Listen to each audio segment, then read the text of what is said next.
Listening to Sudbury News Talk. I want to show you something. Stand by. On the morning shift. Anything could happen. Sudbury News Talk on the morning shift.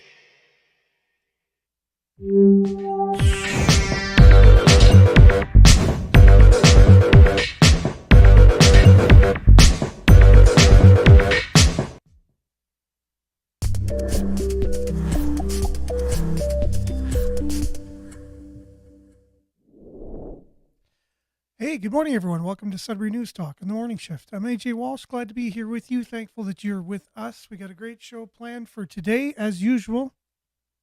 Stick with us. You won't be disappointed. We're going to have a little bit of weather we begin with, and then sports. We'll have an update on where we're at with our Sudbury Wolves and Sudbury 5 this week. Some games coming up, even tonight at the Sudbury Arena. The Wolves will be in action against the Sioux. We'll have more information on that, and also where the 5 are going to be. So stick around for that. We'll also have your comments on the local news headlines. So make sure to comment as much as you feel that you have things that you want to contribute to the show. This is your show on your station. We're on CKLU 96.7 FM and CKLU.ca. on the internet. You can stream us there. Just click on the Radio Player Canada app. You can download the app, and you can take us with you and listen to us anywhere, anytime on your favorite device. So we're also live on Facebook.com/Sudbury News, YouTube.com/Sudbury News. Make sure to like, share, comment, subscribe, follow, and again, mainly comment. This is your conversation on your station each and every weekday morning between 7:30 and 8:30 in the morning. Get a little bit ahead of myself there, and we have a little bit of an update on Councillor Vagnini. No, we weren't able to locate him. Police have given an update and where they're looking next, and there's some other things going on. We'll have the latest on his disappearance and where that's at this point. And then we'll do a deep dive in the many different options for deep dives today. I don't even know where we're going to go. Maybe health. Might be our health. You never know. So stick around. It'll be a good show today. We definitely want you to be a part of it. So thanks for all of your comments, and keep them coming. We'll be back with the weather, a little bit of sports update, and then we'll dive right into the local stories in Sudbury, and then more issues that we're dealing with abroad that also affect us. Here in Sudbury, we'll be back right after this.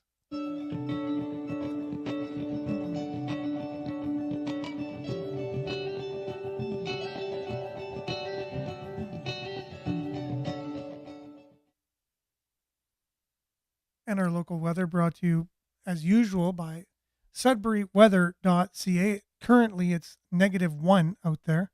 Feels like -5, and there's light freezing rain at the moment. Today, a few flurries or periods of freezing rain ending this morning, then a mix of sun and cloud. Wind will be gusting up to 20 kilometers, so very mild. High of +3 today. And tonight, partly cloudy. The low will be -3. The wind chill will be -7 overnight. Thursday, a mix of sun and cloud. And high of +3. Wind chill -7 in the morning. And that's for tomorrow, too. So +3 today. +5, they're saying, could be the high tomorrow. So 3 today, mix of sun and cloud. 60% chance of showers tomorrow. High of 5 degrees on February the 9th. And then Saturday, chance of flurries or rain. High of -1. That's a 60% chance of precipitation. 30% chance of precipitation in the form of flurries on Sunday. -5 is your high. Same with Monday. Exact same forecast, -5 and 30% chance of flurries. Also, 30% chance of flurries on Tuesday with a high of -6. So pretty much Sunday, Monday, Tuesday, either a high of -5 or 6, and a 30% chance of flurries for all 3 of those days. Look at your satellite, which is just taken about an hour and a half ago, showing the cloud cover over all of northern Ontario, all of Ontario for that matter. And that's your Sudbury weather, brought to you by SudburyWeather.ca. We'll be back with a little bit of sports update for you right after this.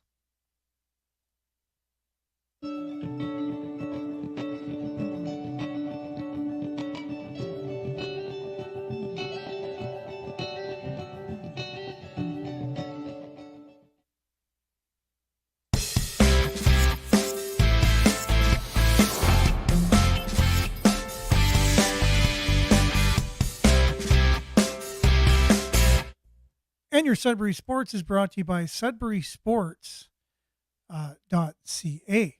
It lands on our Sudbury.news website, which aggregates all of the headlines from all of the news outlets in Sudbury, including sports. So the sports section aggregates all of the sports stories, local sports stories, in one location for you. So the Five look to build off a 126-125 victory over the Newfoundland Rogues, and keep the momentum going in the standings. The Five currently sit 6-4 on the season with a 0.6 win percentage. Saturday, they're going to be in action. It marks Margaritaville night in Sudbury. Join the Five in paradise with some thrilling basketball action while sipping on a margarita. Fans are encouraged to wear their best Hawaiian shirt for the chance to win prizes. This game is proudly sponsored by Mucho Burrito, who will be on hand with awesome prizes for lucky fans. So don't miss the taco eating contest. A taco eating contest at halftime. Just that alone is enough to want to go to the game on Saturday.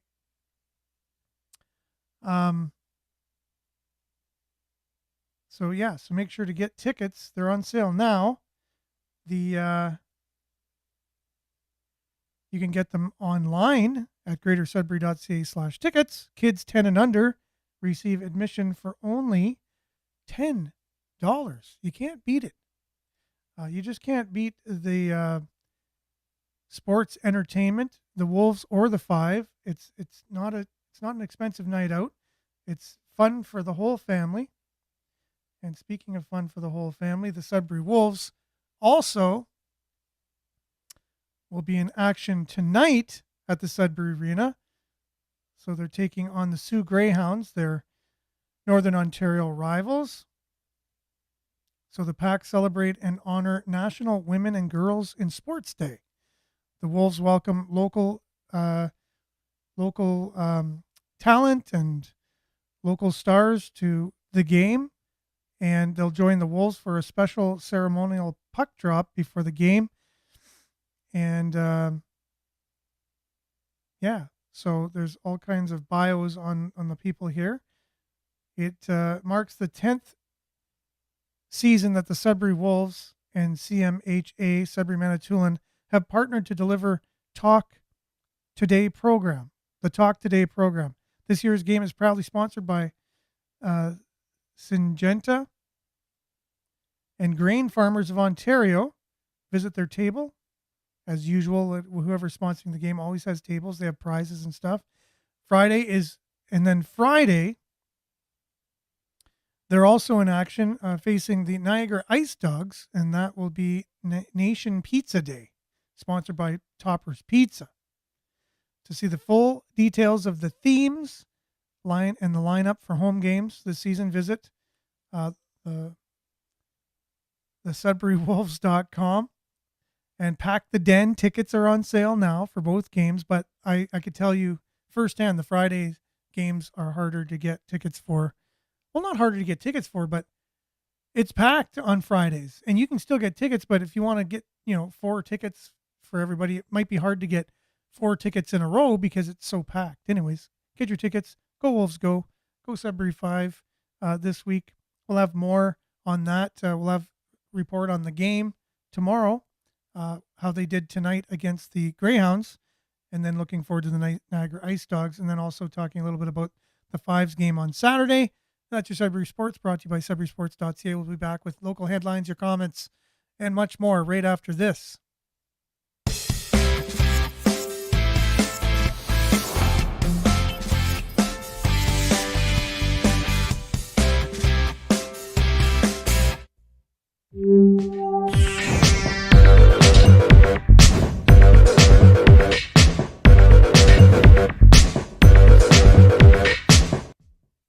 Okay, and welcome back. We have quite a few people online already. We've been getting more viewers lately, and we appreciate that. I don't know if it's people looking for updates on our Ward 2 Councillor Michael Vagnini kind of thing. That seems to be a possibility, but we appreciate you for being here, and thanks for watching and listening. We'll have more on that in a second. But first, people that are commenting, we usually just give a shout out in the morning to. Good morning, everyone from Barrie. That's Marianne, and as usual, liking and sharing the video, which we do appreciate. Judy, good morning. Thanks for being with us, along with Monique. Good morning. Smiley emoji. Belinda usually has a positive statement of the day. Good morning. So many people are hanging on by the thinnest of threads. Treat people with kindness. You could be that thread. That's 100% true. As they say, a smile goes a long way. Just a simple smile to somebody who's having a rough day, a nod of the head, a hey, how you doing? Us just doing that. We've been on the receiving end too, right? You're just having a glum day. Things just don't seem the greatest. And someone with a simple act of kindness just makes your day, at least makes your moment, and could turn your day around. Good morning, Critical Thinking Sudbury News Hounds. Yeah, I knew that's what you meant to say, Jerome. Maurice, good morning. Thanks for joining us with the smiley emoji. Leonce, good morning. The 1% global elites admit the same amount of carbon as the 1% of the world's elite emit the same amount of carbon as 5 billion people on Earth. I would not doubt that one bit. Because they have more, they have jets and they're flying around in them and stuff. Yeah, that releases a lot of carbon for sure. Good morning, Vin. Thanks for being with us. Monique, bonjour. Good day, all you great people. Good morning. Salut. Liette, good morning, Sudbury. And Brian, good morning, Sudbury campers. Belinda says Trudeau's prosecutors capitulated and agreed to a plea deal on the two of the Coots boys. I was not aware of this. They're out on ridiculous gun charges. I did know that. Nothing to do with the original charge. Talk about injustice. Yes, we did play an interview Tucker Carlson had with somebody who had, close information to that situation going on. And that was very informative and very un-Canadian. If we'll take a page out of Justin Trudeau's book. Is that very Canadian to arrest somebody for something they didn't do and then hold them in jail for years and years at a time away from their jobs and families, just to prove something, to make a political point? I don't think that's very Canadian. So back at you. Jerome really liked going to 5 games, but some cash sales aren't acceptable, and I'll bring my own margarita. Well, you know what? If you brought your own margarita in there and you said, look, I only got cash, so I wouldn't be able to buy it here, you'd make a statement at least, right?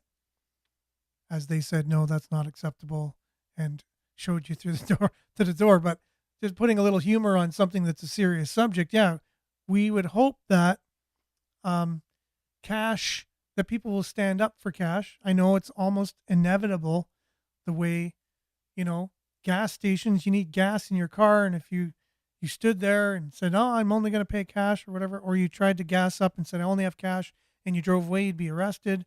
Like I really, it's a huge, it's a huge Goliath, let's say, to keep cash in circulation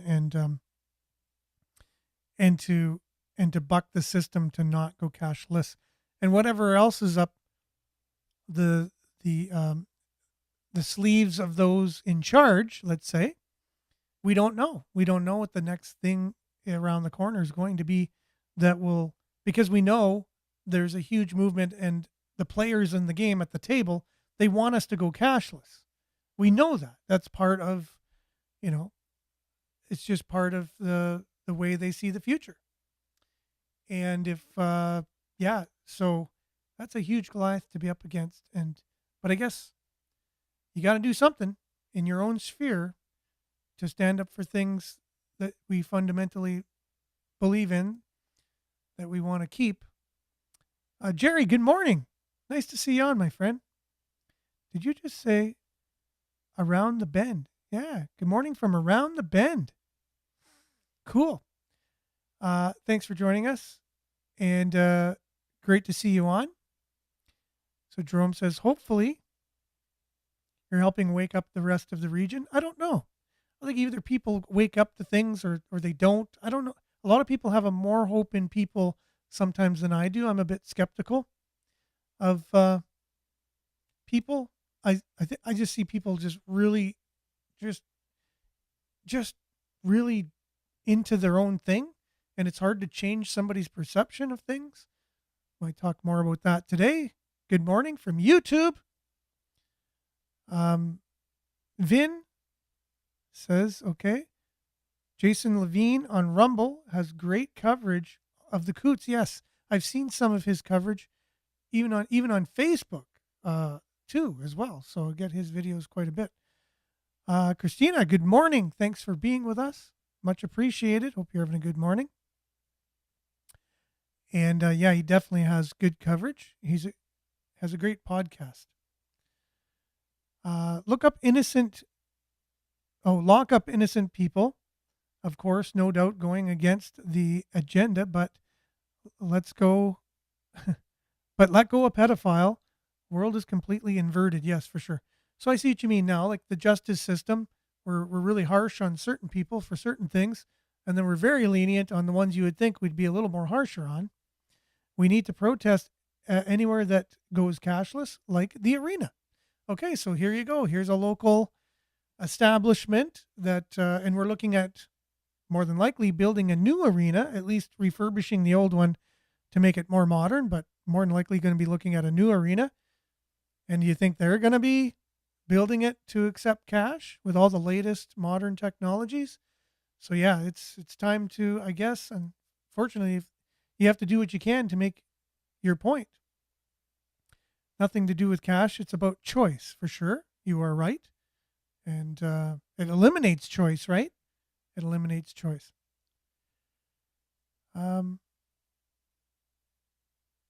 Okay. I kind of do like the arena because I played hockey all of my life, and I do love sports.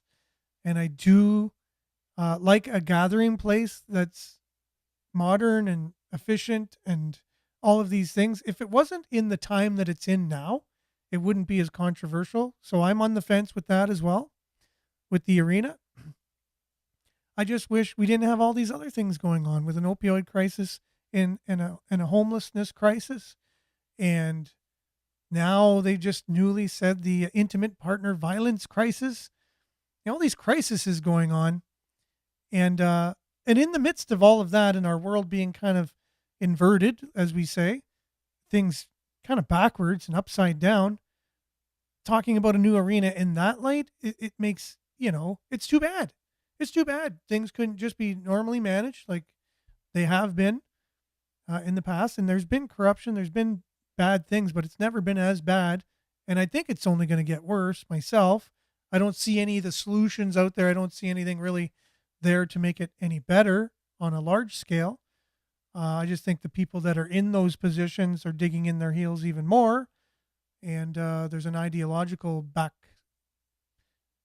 foundation to it political, if you will, as well. So it's, yeah, unfortunately, normally I would be 100% for a new arena, and it would be a nice um, addition to downtown and to the city, and a gathering place that's, you know, modern and all that. But there's other things going on at the same time. So I feel you on that one. And people need to not support them, hit them where it hurts. So yeah, I guess that's with the cashless thing. If you carry cash everywhere you go, so it'd be nice to get Dario on live and maybe slip the question why he's no longer accepting cash for consumables. Now, I don't even think it's up to him. I think the arena is owned by the city. I think he has a deal with the city for the maybe the proceeds, part of the proceeds of the sales there and things. So I think he has influence. I don't think he makes the decisions of those kinds. But again, definitely makes decisions. Hope is the only thing that can't be taken, and that is 100% true. I have hope in hope itself, and I have hope in my own understanding of what makes the world better, and I can make an influence in my own sphere, I guess you can say. But it's definitely a David and Goliath scenario. If you are not familiar with David and Goliath, just look it up on Google, and it won't be hard to catch yourself up to speed. You probably heard about it before, even if you forgot about it. What did I miss? Good morning. Anything about the explosion last night? No, I don't have anything yet about the explosion. Where was the explosion? Please let me know. And that's from Evelyn on YouTube. What's the motivation? Cheaper insurance, other benefits? I don't know. This is about cashless again, I'm thinking. Remember, Caesar in Rome created games in the arena to keep the people distracted, to prevent them from uprising? Well, for sure. Definitely. That sports is a distraction. There is no doubt about it. And a lot of people waste a lot of time, even as a sports guy myself. Like, I'll more than not watch highlights of the games rather than watch the whole game. And the PVRs are a great invention, or the DVR, depending if you have cable or other forms of TV. The whole game, you can just fast forward. So if you just put it on, go do your thing, come back, you can fast forward everything and watch the game in record time. And they have the game in 10 minutes on YouTube and things like that. But anyways, I digress. It can be a distraction for sure, and has been used as one. Any business that doesn't take a legal tender as cash won't get my business. This is Marianne speaking. The more people do this, trust me, it will change. Okay, well, we can only hope. So Wanapate and Marks Day, it could be heard an explosion. Okay, now is this mining related? Did you hear like an earthquake type thing? Or was it an actual explosion? So let us know, and I'll look in the news headlines, see if we got something on this. But currently the top story on Sudbury.news, coming in from Sudbury.com, is that Highway 144 is closed between Timmins and the watershed. So if anyone was thinking of traveling, or someone is expecting someone to come from Timmins, today it's closed, and it's closed due to weather conditions and a crash. So weather conditions and an accident. Highway 144 between Timmins and the watershed is closed, as far as we know right now, as of 7:06 a.m., which is not that long ago. So there you have it. Has anyone checked the airport for Michael's truck? That's a good little tip there, for sure. And that's let me see here. Says, I think Julie is how I'm pronouncing your name, so I hope I have that right. so far, but thanks for being on the show and commenting. We really appreciate that. And that's a great tip too. Airport would make sense. I would think so. We'll check in with the what they're saying right now. The explosion shook everyone's houses. It was pretty loud. Wow. Okay. Okay. So, Guylaine, more on the we'll use cash to use as paper money. Yes, until there's cash to use as paper money.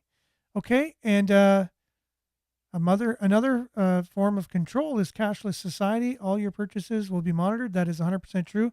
Most of them are now if you use debit, right? So it's just another step towards total monitoring. And they're going to make a huge argument about security and things to bring it in. We know that. Buses are canceled up that way as well, 144 area. So keep the comments coming. We see Lee's coming on. Good morning, Lee's. Anyone check the lakes? If he's confused, may have driven onto a lake. Okay, that's true too. And talking about Michael Vagnini's whereabouts. And with that, now that I have something blocking me from getting in here, there we go. So his whereabouts, this is what we've been concerned about since last Saturday. I can't believe it. The search for a city councillor moves to more urban area of Sudbury. So yesterday's search for Michael took place away from the far western reaches of the city and closer to the residential area near St. Charles Lake in Moonglow, west of Regent Street. It has now been 10 days since Vagnini was declared missing. So it's 11 days today, and efforts to find him have continued unabated, but without success since search efforts got underway January 28th. Ground searches with police personnel and North Shore Search and Rescue volunteers and aerial searches with the Ontario Provincial Police helicopter and Greater Sudbury Police Services drone turned up nothing in the Charles Lake Road and Panage Lake Road areas on the western edge of the city, the location of the last confirmed sighting of the missing politician. Today, those search efforts continued with North Shore Search and Rescue. This was yesterday, it continued, with the assistance of Greater Sudbury Police Service officers, including members of the GSPS Rural Community Response Unit. I didn't know they had a Rural Community Response Unit, but you learn something every day. While one group of searchers checked out nature trails behind houses on Nova Street, another group of police officers used an unmanned aerial device or a drone in an area near Moonrock Avenue, where several new homes were under construction. So, yeah, we haven't found him yet, and now they're turning the search. They feel they've searched everywhere they needed to search, pretty much in the area where he was last seen. They're now looking in other areas. And so we now see a vigil for him. It's going to be held on this Thursday, February the 8th, as part of the Walden Winter Carnival. Vagnini has been missing, as we know, since January 27th. And because the searches have come up empty so far and haven't really generated any new information, they're now going to have a vigil for him. It's starting at 8 p.m. till 8:30 at the TM Davies Community Center, upper lot, following the carnival fireworks. So when I hear, again, it's just unfortunate that that's where we're at right now. Instead of finding him, we're having a vigil. Usually that's not a good sign for somebody's safe return. That's usually people kind of saying, because we're not able to find him, we're basically going to have a ceremony in his honor. And he still hasn't been found. And it's been 11 days, going on 11 days today. Can't believe it. And good morning, Monique, and good morning, Chris. Thanks for being with us, ladies and gentlemen. Thank you. Some of us feel there's foul play involved, and you can't dismiss that possibility. At least I never do. I always marvel how people jump to conclusions and say more than likely it wouldn't be foul play. I'm open to anything, especially in investigating things. But again, I know some people do feel that. There are signs that he wasn't in the strongest mindset, though. However, too. So there's that. We don't know. That's what it boils down to. We really do not know. So again, Monique shares your views on that as well. Yeah, they don't have a body, but they are having a vigil already. Yes. In his ward, we don't know who's organizing it, who is the main organizers or the main people starting it. I don't know. But yeah. It's yeah. It's hard. Yeah. I just feel for his family and friends and the constituents in Ward 2, as I know he was highly regarded in his ward as doing a lot for people. And we are still hopeful for his return. We're still hopeful. Again, like was said earlier, hope is sometimes all we have and something that can't be taken away from us. So we'll have more on that as any information comes in. We will post it on our Facebook page. We'll have it on Sudbury.news, the news aggregator. It obviously will be there if you keep checking in there. Because we don't know which news outlet will get the story first, right? So if you check in with Sudbury.news, no matter what, it'll have everybody's latest stories coming up on the home page there. So you'll know sooner than later by checking in at Sudbury.news. So in other news, as they say, Cambrian College now has more international students than domestic. I thought it's always been like that for a while. Cambrian College's international student population has seen rapid increases in recent years, both on its Sudbury campus and its private college offering programming in the Greater Toronto and Vancouver areas on Cambrian's behalf. In light of the recent federal announcement aimed at stemming the explosive growth of international students, Sudbury.com has taken a closer look at Cambrian College's enrollment numbers, as well as its fiscal implications for the Sudbury College. Cambrian College has the most Cambrian College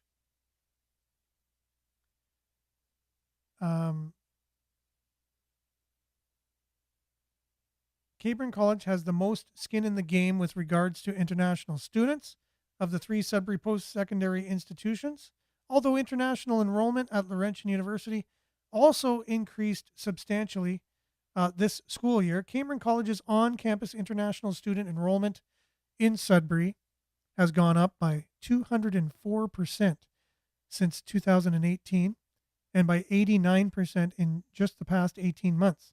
The number of Cambrian College international students studying at the private college called Hanson Canada has increased by 212% since 2018, including 81% increase in just the past 18 months. So if you want to read more on that story, and that's something that interests you, as it obviously the federal government realized that this was something they had to do something about, which says it has to be pretty bad if they are kind of holding back on the amount of international students coming into the country. For them to do that, it has to be really an issue. So financially, it's been very good for our financial institutions post-secondary institutions, including, as we can see in Sudbury anyways, who benefited the most was Cambrian College, right? So now what are they going to do now that that income is no longer going to be flowing like gravy? Um, I guess the future will tell, right? I know the president came out recently and said, they got enough to weather the storm, so it should be fine for them. So let's see here. We got some more things on the, so I thought this was an interesting story. It's also on Sudbury.com this morning. Fewer than 15%. FedNor, it's the government money that's been set aside to help Northern Ontario businesses pretty much. You have the Northern Ontario Heritage Fund and you have FedNor.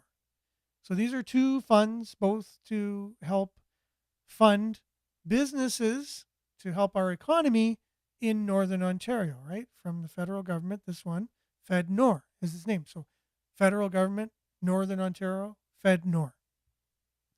Fewer than 15% of the contracts awarded by FedNor for goods and services worth more than $1,000 went to businesses in Northern Ontario. This despite the Federal Economic Development Agency for Northern Ontario's mandate. Kenora Conservative MP Eric Mielo said, which is to work with businesses and community partners to build a stronger Northern Ontario. These contracts exclude the grants and contributions the federal organization awards to support Northern Ontario businesses and organizations. Melilo, dug out this revelation in recent inquiry to the federal government, in which all contracts over $1,000 awarded by FedNor since August 12th, 2021, be compiled alongside a description, location, and contract amount. The resulting document lists 29 contacts, the majority of which were awarded to companies in Southern Ontario. This includes such things as the purchase of a Kia Sorento vehicle, $61,000, which went to a dealership in Mississauga. FedNor purchased 6 double-tier lockers from a company in Mississauga for $6,000 and some dollars. 3 speakers and microphones for a company in Pickering at almost $7,000. Webcams for a Staples in Mississauga for $5,000, and received $20,000 in digital asset design work from a company in Sarnia. So it looks like the dollars that are earmarked for Northern Ontario from FedNor have only 15% of the contracts over $1,000 went to Northern Ontario. 15%, so 85% of the contracts went to firms or people, or just the dollars went to someone or some company outside of Northern Ontario. So will there be accountability for those that were in charge of handing out the money? Does that mean there's just not enough people in Northern Ontario who want the money? Were they aware that FedNor has money and it's available to them? And what are the guidelines and how they can access it? If they have an idea, yeah. I just know nowadays people and entrepreneurship, they just look at it as such a challenge. It's so hard to start a business these days and to excel at it. Oh, Nick, you were going to come on today. Well, maybe you can come on tomorrow. Let me know if that's an option, and we'll definitely have you on tomorrow.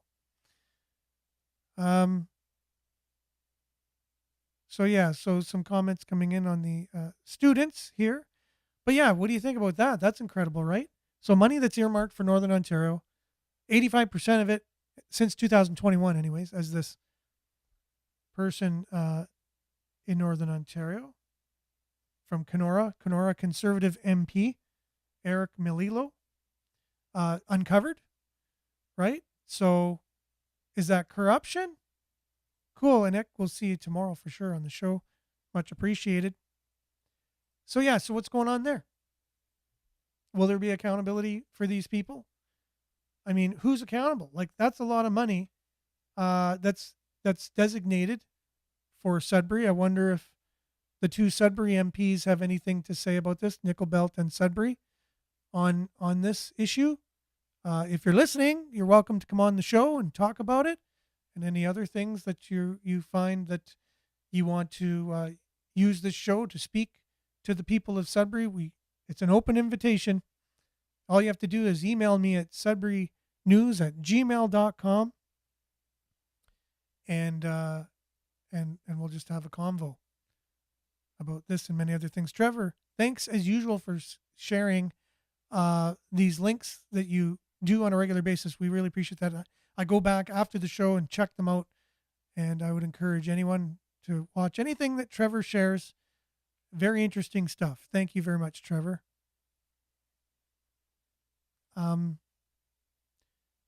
So they're speaking of emailing me. There's someone who's noticed something in Sudbury here about the parking situation and thought that it was kind of odd. And I thought it was too. So I saw it. It was not yesterday, but the day before possibly came in. So February 5th, Monday, sent this email to me. The more you drive around in Sudbury, the more you see public parks and parking areas blocked by the city. I was first horrified by the blocking of available parking at the newly formed ARC, Acute and Reactivation Care Center at the hospital. And there's a picture there in the upper third. I could probably show the whole thing here. Just if anyone's aware of that, you can see in the picture where they blocked off, 15 parking spaces or something like that. And we heard they're going to be increasing the price of parking at the hospital as well to make more revenue. So that's going to hurt people's pocketbooks. But here we have them blocking off parking spaces. Not sure why at the Acute and Reactivation Care Center at the hospital. The new unit was designed to treat our ever-growing number of seniors. One of the qualifying requirements to come to this unit, it was to be above the age of 70. Where are many other requirements, but for the purpose of this, we'll just talk about the age. So people going to visit on, around Christmas time and whatever, all of these parking spaces were gone. So people going to visit their loved ones had no place to park, especially at the center itself. So not knowing why they blocked that off. And then next, the city workers have barricaded the entrance to the parking lot at Lily Creek at the James Jerome Sports Complex. This is the area where many people come to start their walks and bring their dogs for a run, wide open spaces. And they did open the second entrance, but barricaded inside the area to allow parking for only a quarter of the parking lot for some reason. So they don't know what's going on there and why. So I'm just putting it out there. If anyone knows the reason why they're blocking off parking spaces in the city. The additional car park at the north end of Bell Park is also barricaded with snow that prevents usage. Today, on Monday, or today in general, if you drive past York Bell Park parking lot, workers were there building a metal swing gate to close it off. When they were asked why the gate was being put up, the response was, "What do you think a gate is for?" I like that. Yeah, it's the workers. They're just doing their job, right? So the gate is to control people coming in and out of the York Street parking lot. After further investigation, stated that the installation of the gates during off-season, the city provides a basic level of service in terms of plowing in only one lot. The gates will also allow the city to better manage the use of the lots. For example, we do see overnight parking during festival and event seasons, and the gates will ensure that parking lots are used for park users only during park hours as per the park bylaw. In other words, the city will decide when the public may and may not use the parking lots. And this person who sent me this, her name is Bev, suspects that council may have plans to start charging the public for its use as a first step. And she asks, who will man these gates? Who makes these decisions? Who approved the spending of thousands of dollars to gate this? Are some questions she has. Do the people who pay taxes get a say? Not usually. Have you ever had an issue with parking at an event other than when it is packed and overnighters? Often it would be a vendor of some sort who leaves the venue quite late and returns quite early to ensure the booth is safe. I would not blame them. I do not believe there has ever been a problem. Why are these public spaces being blocked? Why are they being kept a secret? I think the Integrity Commissioner might be able to answer some of these questions, if not provide some transparency. I think the public should have some say. I don't know what's going on, but something sounds fishy here. Okay, thank you very much, Bev, for that letter and the pictures and the story itself to keep us up to speed as to what's going on with our public parking spaces. The hospital, just like I said, just announced they're going to be increasing their rates for parking at the hospital. That's if you can find a spot. First of all, there's very limited parking. I guess when they built the hospital, somebody who designed it and made the plans didn't take into account that hospitals are pretty busy places and you need quite a bit of parking. And so they're going to be charging council. This is Mike Perront. Thanks for joining and speaking to this because it's in real time. So thank you. Council was not aware that gates were going up at Bell Park. Parking lot had no plans to charge for parking. Okay, so council didn't even know that gates were going up. Sometimes the city doesn't need city council's approval to do certain things, I would think, right, Mike? I'm probably right on that. They do things that council doesn't decide on, you know, if salt is going to be put on one road or another at certain times, unless there's a big issue and it comes before council and something has to be decided. I'm thinking, right? So here the gates went up without council's knowledge of it.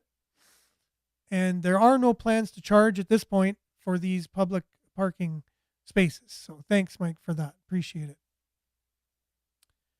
Getting everyone's comments up on the screen. So again, it's just a reminder to people, if you missed the show live, you can go back and watch it afterwards. And I do my best to get the comments up on the screen. A lot of times Facebook will scrub out certain comments. I don't know why. They just do. But at least if you're watching the video, and if someone's comment is 2 lines or less, it will get up on the screen. The comments that are 2 lines or more, the lines over the anything over and above 2 lines will not show on the screen, just for your information if you want your comment to be known. And good morning, Jennifer. Thanks for joining us today. Much appreciated. Hope you're having a great Wednesday. And it is hump day today. I didn't even acknowledge that. Middle of the week. 2 days to go after this and weekend. So, okay, so Jerome says then take them down. Interesting. So we don't know why they went up in the first place, really. Is it for management? You know, they said they only service one side of the parking lot or whatever, so they have a gate there. Maybe, Mike, if you're able to look into the reason for the gate, that would be awesome. I mean, or, you know, what are the city's plans with parking? Maybe just if you're able to look into that for us, we'd really appreciate it. And thanks for joining us, Dave. Hope you're having a great morning. So yeah, so we'd really appreciate that if we can have some clarification on the city's plans for our public parking spaces going forward. And if there is some kind of master plan and reason why we're gating some parking spaces, we're blocking some and taking away parking spaces at the hospital. Not sure why. And really appreciate that. And yeah, so you will be asking the question on the gates. Thank you very much for that. Much appreciated. And we really appreciate that and your quick response. It really does help the whole reason for this show. It affirms it, that it's to help a conversation happen in the city that helps with communication and clarification and transparency. So that's the whole reason for the show in the first place, is to have that conversation to help with the communication. But our time is far spent, and the show has now come to an end. No time for the deep dive today. I got so many deep dives that are in the queue. We can just spend a whole day doing it. Maybe we'll have a Sudbury News Day coming up shortly. I'll have to do it on a weekend, though. My pleasure being here with you today. We hope for the safe return for our councillor, Michael Vagnini, Ward 2 councillor, and our thoughts and prayers are with him and with his family at this time. Hopefully we have good news by tomorrow. We really appreciate you. We really appreciate you being on. And stay tuned now for Earshot Daily on CKLU 96.7 FM. We'll be back, God willing, same time, same place, on all platforms tomorrow. Have a great one, everyone. Ciao.